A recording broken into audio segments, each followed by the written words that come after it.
Are you prepared to stand trial and profess your guilt or innocence before the Seven? While it's usually Game of Thrones' penultimate episode that has all the major moments and deaths, the season finale is just as important because it sets things up for the next season. There was some disagreeing at the GamesRadar offices, but after some careful debate and deleting of opinions that we didn't like, here's how we think Game of Thrones Season 6 is going to end. Are you afraid? Good. You're in the great game now. And the great game is terrifying.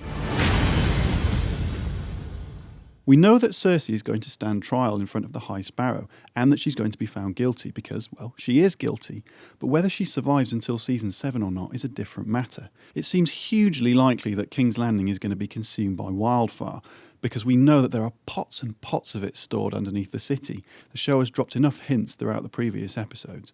But will she be consumed by the flames or make her escape in the chaos? Well, we know there's wildfire under Baela's Sept, but it's pretty unlikely it's going to be beneath the Red Keep, so I guess it's going to be a matter of where she is at the time. Let us know your thoughts in the comments below. Back to episode 10, and thanks to the trailer, we now know that Bran is going to have another super useful flashback vision starring young Ned Stark, and we think this means we're finally going to have confirmation of who Jon's true parents are.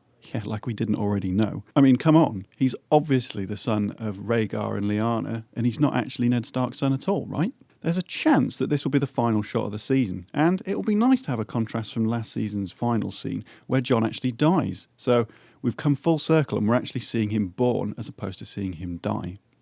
In Winterfell, Jon and Sansa are going to settle back in and begin dealing with the other northern houses, or what's left of them. But we also know that Sansa has a debt to pay to Littlefinger. What do you want? I thought you knew what I wanted.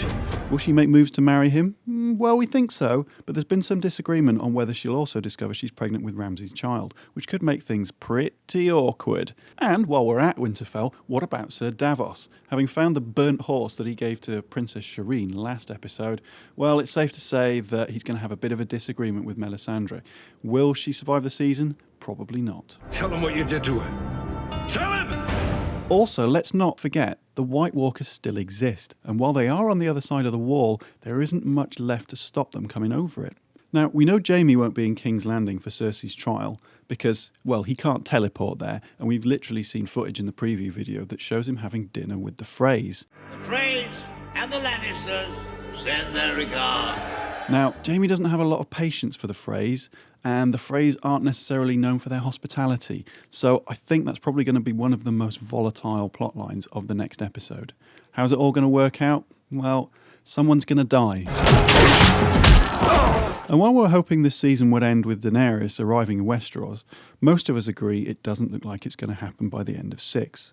Hopefully she'll be at least ready to go, and Yara and Theon's boats will ship out at the end of Season 6. Finally, Arya is going to make it back to her homeland, but not do much else. I guess we'll have to wait for a reunion with the Hound until next season.